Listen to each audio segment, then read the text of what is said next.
L'Ukraine célèbre son indépendance ce 24 août, mais le pays est en état d'alerte alors que l'invasion russe a atteint le cap des 6 mois.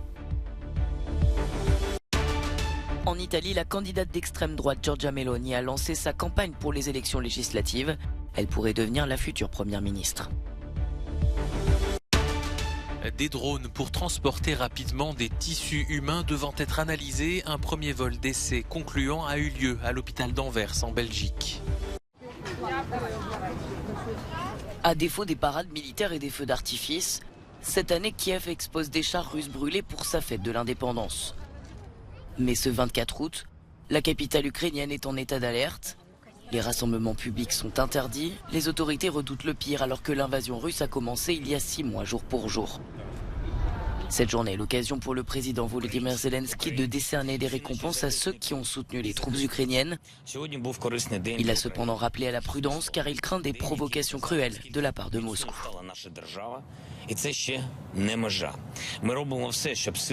Les forces armées ukrainiennes, nos services de renseignement et nos services spéciaux feront tout pour protéger la population, autant que faire se peut. Et nous répondrons certainement à toute manifestation du terrorisme russe. Mais merci de respecter scrupuleusement les règles de sécurité. Veuillez respecter le couvre-feu. Faites attention aux sirènes. Depuis plusieurs semaines, la situation s'enlise dans tout le pays. L'épuisement, le désespoir et la colère gagnent du terrain, notamment ici à Mykolaiv, dans le sud de l'Ukraine.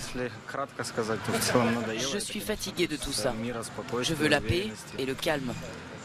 Une vie tranquille et des projets pour l'avenir. Mais je crois que ce sera bientôt terminé et que nous allons gagner.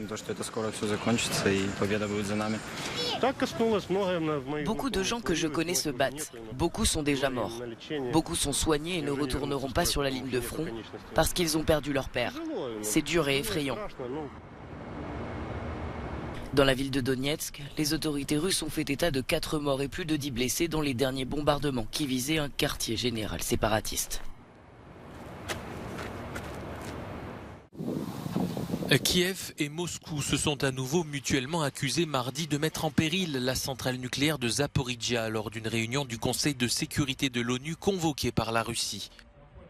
Comment imaginer que l'armée russe bombarde elle-même un site qu'elle protège, a lancé l'ambassadeur de Moscou.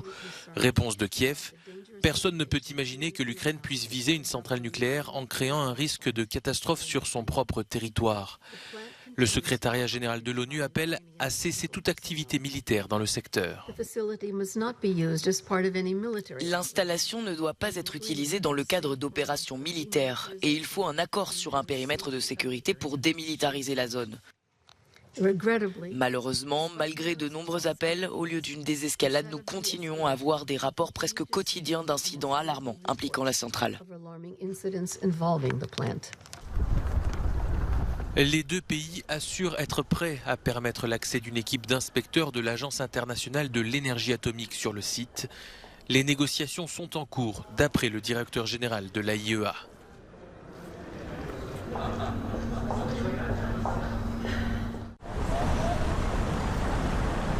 C'est un héritage encombrant dont la Lettonie souhaite se débarrasser. Aujourd'hui encore, nombre de statues et de monuments rappellent l'époque de la guerre ou glorifient l'occupation russe. Le gouvernement letton a donc programmé le démantèlement de 69 édifices, comme ce bâtiment surmonté d'une étoile soviétique à Riga. C'est une question de valeur. Pour les Lettons, ce monument symbolise l'occupation du pays après la Seconde Guerre mondiale. Et nous ne pouvons plus le tolérer. Qui plus est depuis l'invasion russe de l'Ukraine. Mais ce n'est pas du goût de tous. Une cinquantaine de personnes se sont rassemblées dans la capitale pour protester contre le démantèlement de l'édifice. Une partie de la minorité russophone s'en inquiète, soucieuse de perdre une partie de sa mémoire et préoccupée aussi de la montée du sentiment anti-russe. La Lettonie est un pays dans lequel Lettons et Russes vivent ensemble. Riga est à moitié lettonne, à moitié russe. Je pense que chaque partie doit respecter les droits de l'autre. La semaine dernière, l'Estonie a également retiré un monument soviétique dans une de ses villes russophones. Elle pourrait devenir la future chef du gouvernement italien. Giorgia Meloni, dirigeante du parti d'extrême droite Fratelli d'Italia, est apparue comme une guerrière ce mardi pour lancer sa campagne, prête à en découdre avec les élections anticipées du 25 septembre. Cette nation est-elle prête à s'interroger sur les raisons pour lesquelles un mouvement comme Fratelli d'Italia fait parler de lui tous les jours dans les médias, comme s'il était monstrueux alors qu'il est à 25% dans les intentions de vote? Un discours de près d'1 heure durant lequel elle s'est enflammée sur plusieurs sujets. Une Union européenne trop ambitieuse, l'immigration et la crise énergétique accentuée par l'invasion russe en Ukraine. Xénophobe et à la fois libérale et sociale, sa formation post-fasciste était le seul parti d'opposition pendant le gouvernement d'union nationale de Mario Draghi. Ce dernier a remis sa démission au président de la République italienne début juillet, déclenchant la dissolution du Parlement.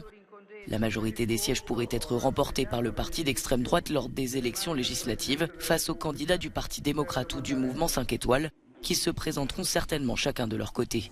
Le scrutin aura lieu le 25 septembre, ce qui laisse peu de temps aux candidats pour convaincre les Italiens.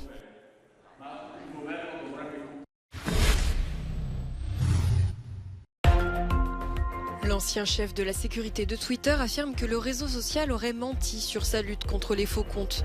Une question au cœur du litige entre Twitter et Elon Musk. Le milliardaire à la tête de Tesla et SpaceX avait renoncé à acquérir la plateforme pour près de 40 milliards de dollars, en affirmant que près de 20% des comptes n'étaient pas des utilisateurs réels. Pour Twitter, ce nombre se situerait plutôt autour de 5%. À Édimbourg, les poubelles débordent. Les éboueurs sont en grève pour demander une revalorisation de leur salaire proportionnel à l'inflation record qui s'est abattue sur le Royaume-Uni. Des déchets qui font tache en pleine 75e édition du Festival d'Édimbourg.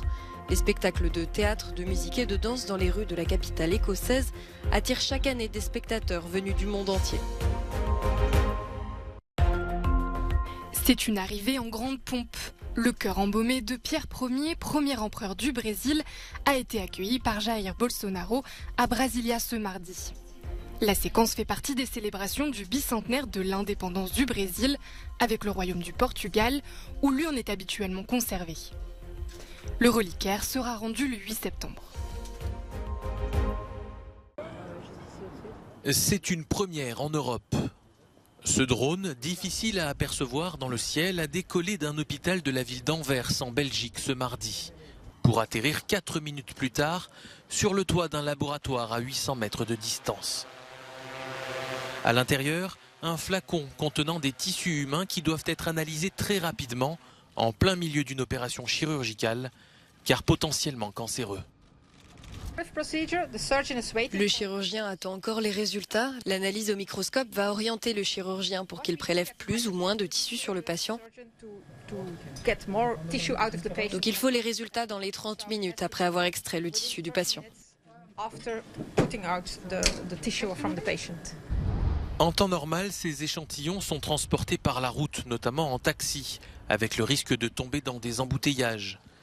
Cet essai de drone très concluant devrait donc révolutionner le transport dans le secteur médical. La société belge Elsius est la seule en Europe à avoir reçu l'autorisation d'organiser ces vols. Une nouvelle réglementation est attendue pour 2023 qui devrait généraliser ce type de transport. Pour l'heure, seuls des tissus humains destinés à l'analyse sont concernés, mais les poches de sang ainsi que les organes pourraient eux aussi à l'avenir être acheminés par les airs.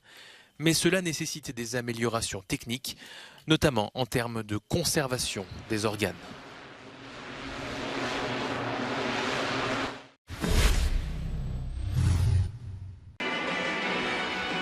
Six mois jour pour jour après le début de la guerre, le championnat de football a repris en Ukraine ce mardi. Un événement plus symbolique que sportif montrant la volonté de retrouver la vie d'avant, alors que la saison précédente a été stoppée dès le début du conflit. La première rencontre a opposé deux clubs de la région du Donbass, arrivés sur le terrain vêtus du drapeau ukrainien. Le Shakhtar Donetsk a fait match nul 0-0 contre l'équipe de Kharkiv dans un stade de Kiev. Le Shakhtar ne peut pas jouer à domicile à Donetsk. Notre ancien stade et notre ville nous manquent. Cette reprise s'est faite avec des contraintes inhérentes à un pays en guerre. Toute la saison, les matchs se dérouleront à huis clos. Chaque stade disposera également d'un abri anti-aérien. Des militaires seront présents à chaque rencontre afin d'assurer la sécurité des équipes.